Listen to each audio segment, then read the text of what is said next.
Welcome back to another episode of Rock Boys Football. Shane Beamer, the South Carolina Gamecocks landing another commitment coming out of the transfer portal, and former Kentucky tight end Jordan Dingle. This is not going to be a commitment that makes a ton of national media headlines, but a commitment for South Carolina that I think makes a ton of sense. And you look at Jordan Dingle, what's the best asset that he brings to South Carolina? What this kid can do as a run blocker. Whether it's as an H-back, whether it's split out wide, whether it's blocking in line as a tight end, this kid can get it done in the run blocking department. It's not always the flashiest thing to talk about when you're talking tight ends. You always look at the box score, talk about the receiving production. Like Shane Beamer in South Carolina, they just showed us the recipe in the back half of 2024. Run the football, play good defense, win a lot of football games. Jordan Dingle, although might not be a guy that catches for 750 or 1,000 yards in 2025, is going to be a veteran tight end that's played a lot in the SEC and can get it done in the run blocking department. And it's becoming a lost art for a lot of these tight ends. A lot of these tight ends who are getting recruited out of high school, they're kind of just glorified big bodied wide receivers. They don't really like to inline block that much. Jordan Dingle, that's what he likes. That's what he did at Kentucky. And that's what excites me the most about South Carolina adding him to this offense, where you look at Michael Smith, a guy that certainly can get it done in the run blocking department too.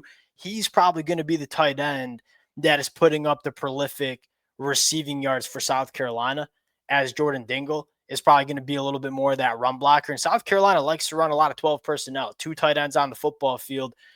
Jordan Dingle and Michael Smith, they balance each other out quite well in terms of the skills and traits that they bring to the South Carolina offense. And I think, secondly, Mike Shula taking over, the tight end position is going to continue to be utilized in this South Carolina offense. And it's a very important part to the South Carolina offense. Go back to last year. I mean, who led South Carolina in targets, in catches, in receiving yards, and in receiving touchdowns?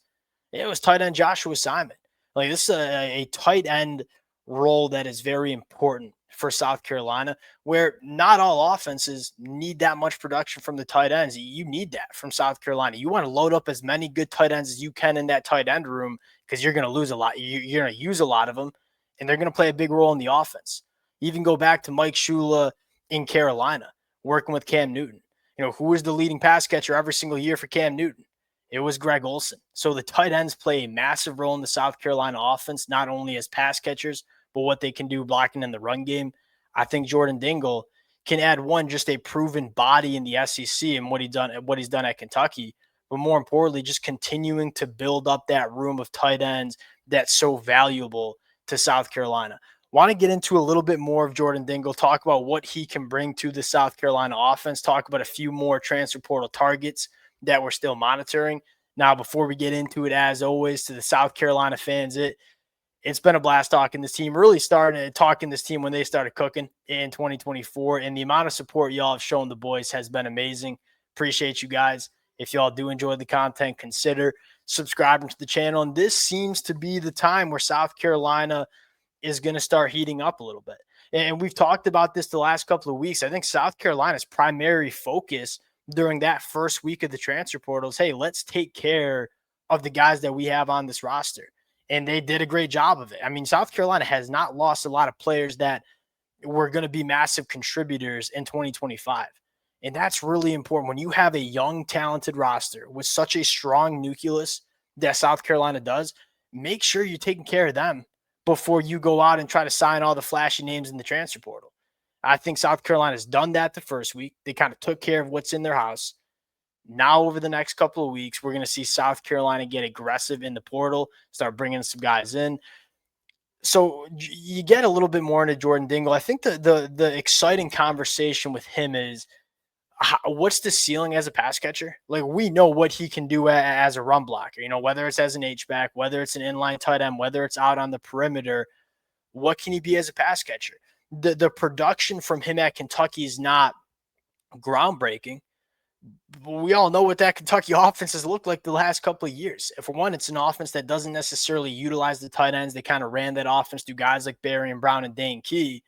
More importantly, it hasn't really had a ton of help at the quarterback position. So although Jordan Dingle's coming in with not a real proven track record of being a difference maker as a pass catcher, I'm not ready to rule out that he can't be that for South Carolina, an offense that wants to use their tight ends and get them involved and has quality quarterback play in Lenore Sellers.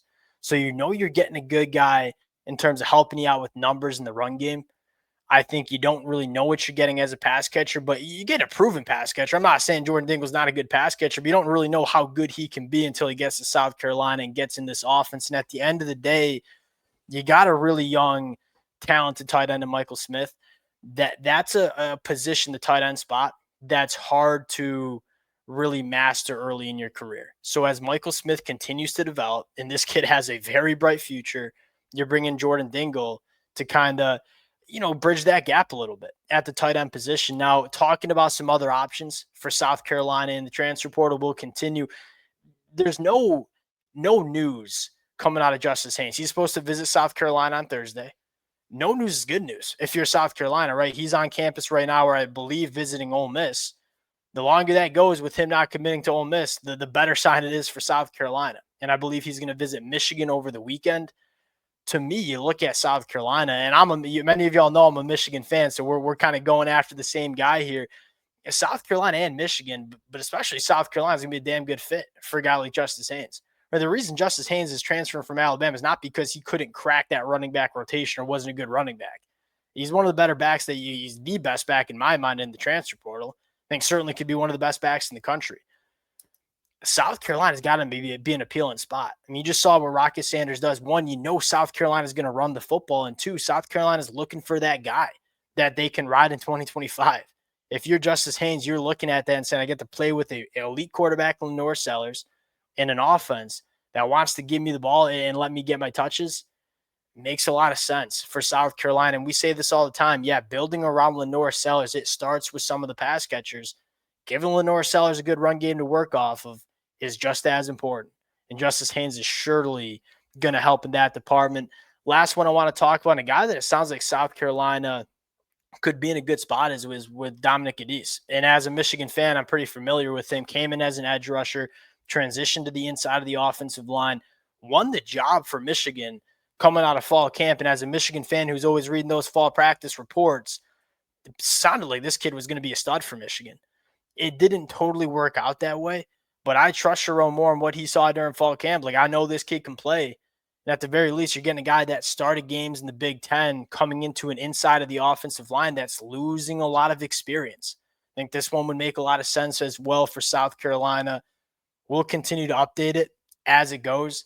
Again, appreciate you guys rocking with it. The amount of support y'all continue to show has been amazing. Appreciate you guys. If y'all do enjoy the content, consider subscribing to the channel, and we'll talk to y'all later. Peace.